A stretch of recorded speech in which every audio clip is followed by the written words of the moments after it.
No academic burden, just practical technique on how to put questions on contradiction, omission, improvement, and how to prove them in the court so that the court accepts these improvement, omissions, contradictions. Let us take that you are defending the case of a heist in a bank,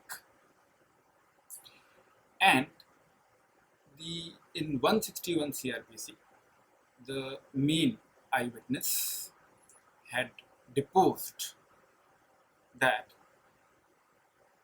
all four, that is Tokyo, Lisbon, Nairobi, and Denver, entered the bank. Tokyo said Maro Maro, Lisbon held the hands, and Nairobi stabbed. Denver was trying to stop them. Now, this was 161. Now, when the witness has come and deposed in chief in the court regarding Denver, suppose, let us have your client as Denver, though you would all want to defend Tokyo, but let us defend Denver for a while. In the court, witness says, Denver pushed open the door, all four entered, and sticks to the other parts of the statement. Tokyo said Maro Maro, Lisbon held hands, Nairobi stabbed, but keeps quiet about the Denver trying to stop them. Now you are representing Denver.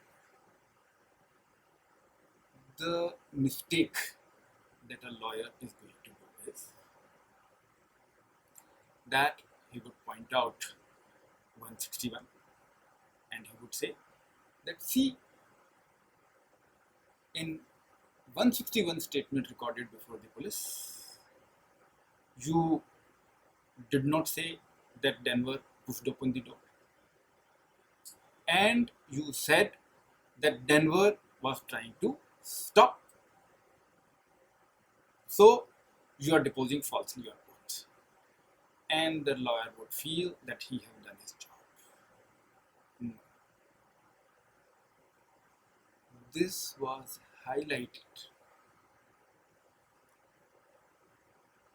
way back in 1995 by division bench of Delhi High Court that it's a complete wrong technique to put questions.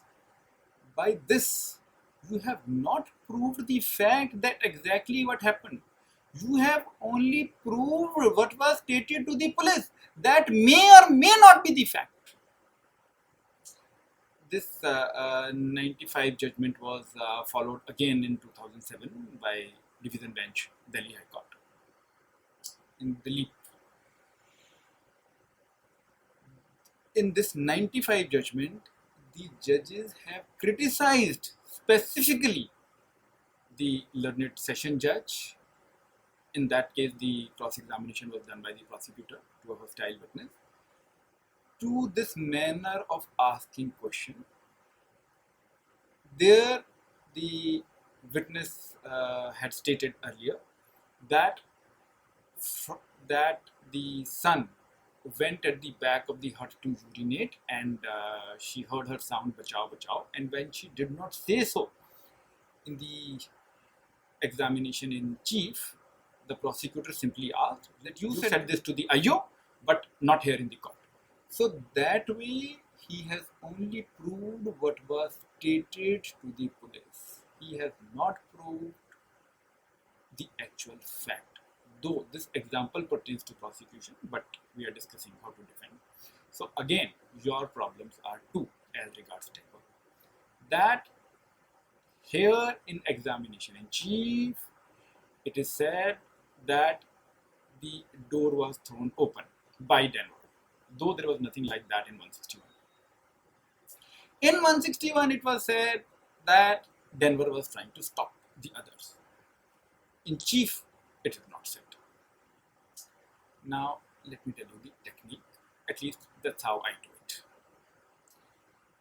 You ought to have a green pen and a red pen with you. You have 161 statement with you. You have examination in chief with you.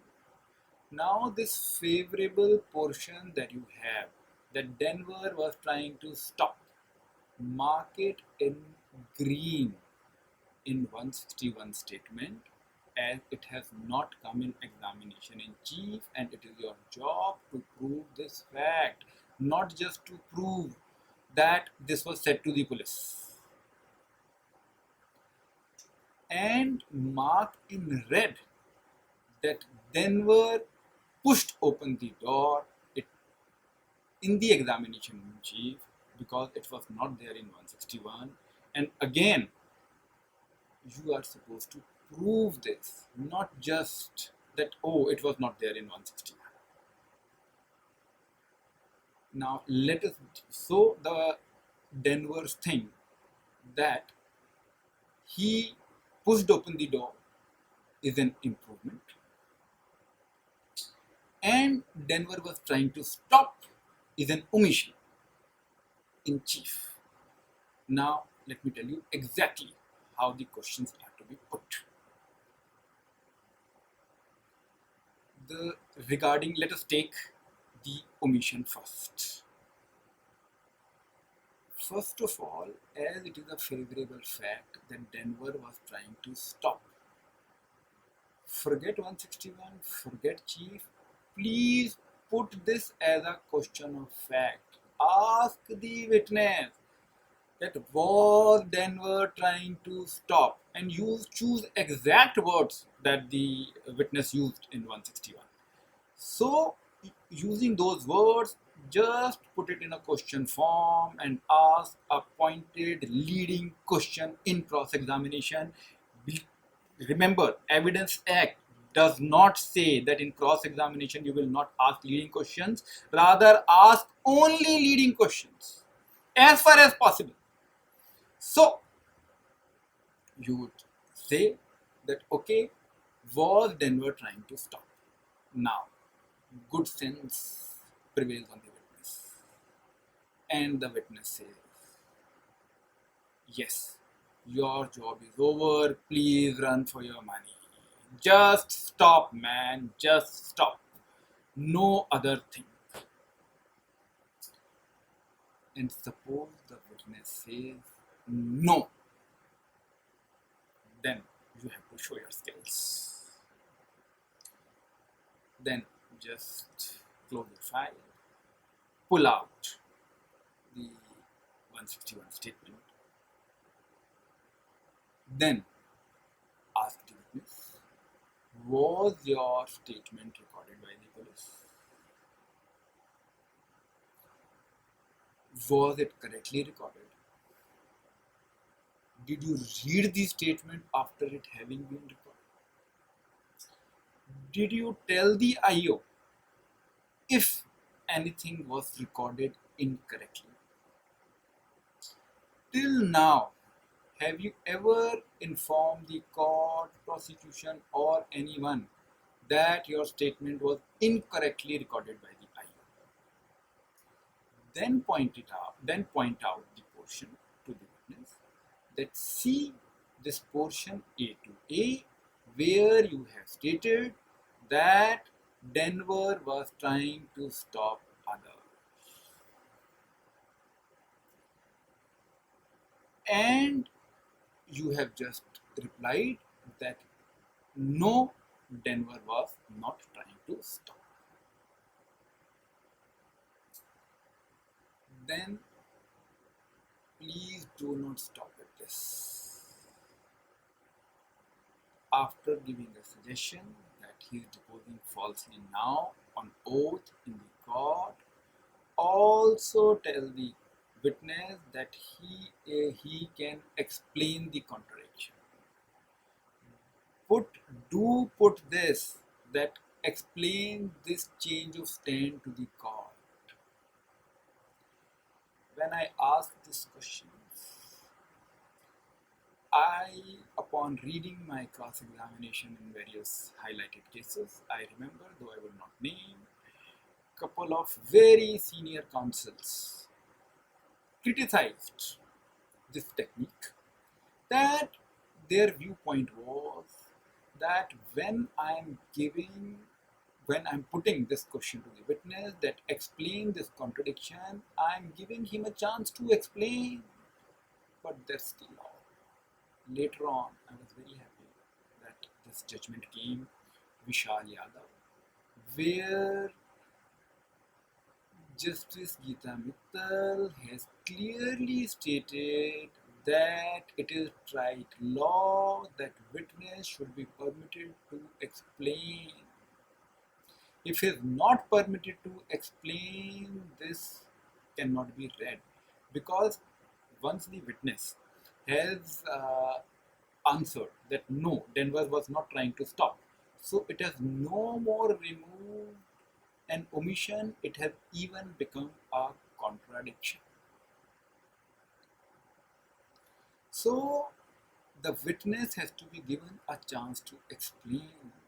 There very ably was argued by Mr. Dayan Krishnan, senior advocate, citing R versus Brown before Justice Geeta Mittal. In this Vishal Yadav case, he was representing the prosecution, that as the witness has not been given the chance to explain, so such contradictions cannot be made use of by the defense, and this contention was upheld on the basis of this English technique. So and believe me, with my experience, now when the witness would have been cornered, and when you give this opportunity, witness is going to dig his as well as prosecution's grave further. Defend your client like a rock, don't get conscious. A cross-examiner in defense has to take these calculated risks. So this way you have brought out this green portion of 161 now on record. But again, you are not supposed to stop here. Please rate 3 judges bench V.K. Mishra 2015, followed by 2 judges bench in Krishan Chandra in 2016. After you have finished with this witness, the same thing you are supposed to ask the IO also, because it is the IO who has recorded 161. Ideally speaking, if you are doing justice to your client, you should have a notebook with you, wherein the moment you finish the cross-examination of a witness, you should be framing the questions of the IO who would be examined at the end, questions to be put to the IO witness wise. So the same thing you are to take from IO also, that yes, it was stated to the IO by the witness that Denver was trying to stop. If you have not asked this from IO, you have not proved this fact. The court would not read as a fact that Denver was trying to stop. This is what exactly stated very lucidly in Krishan Chandra. So always carry this. At times I have faced this problem. When I start putting such questions to the IO, I face objection from the prosecution. I face the objection from the court. Then you have to flaunt the judgment immediately. Always make a habit to carry the judgments to the court. You should know that what kind of the objections the other side might shower you with, volley on you. So you should carry everything in your basta. The moment They throw a loose ball, you pick the tactic out, that is the judgment out, and hit it for a 6 outside the boundary. So then only your job is complete. So remember these family of 3 principles. First, this 1995 division bench that asked it as a fact. Then Vishal Yadav judgment gave the chance to the witness to explain. Then Krishan Chandra asked the same thing from the IO as well. All 3 you have to do in order to reach home. Now let us take the improvement. In 161, the witness never said that Denver pushed open the door. He's saying it for the first time. So again, you have to, and he has deposited on oath as a fact. So you have to persuade the court. You have to do the job that this portion of his testimony is not to be believed. So again, you would ask the same things. The earlier I told that okay, your statement was recorded by the police, you read the statement, but this time also ask, whatever you told by the IO was recorded by the IO.